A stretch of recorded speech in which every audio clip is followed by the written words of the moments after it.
dubbiin tun dubbii jaalalaati osoo itti yaadin osoo achi takkaa nama kana niin jaaladhetee yaadin nama ati niin fuudhaa hojjettee sammuu akkasitti takkaa yaadin rabbiin fidee jireenya akkasitti dabalee atilleen osuman amanin osuman gammadin nama kana fuutee ni haa godhataa jechuudha.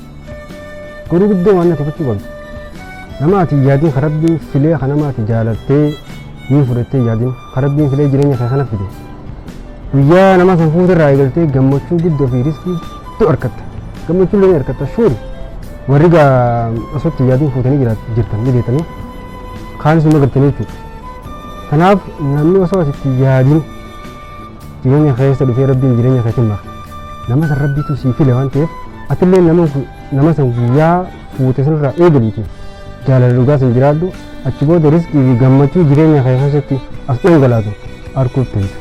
Na hubattan jeetiin amana waan na dhaggeeffattaniif guddaa galatoomaa.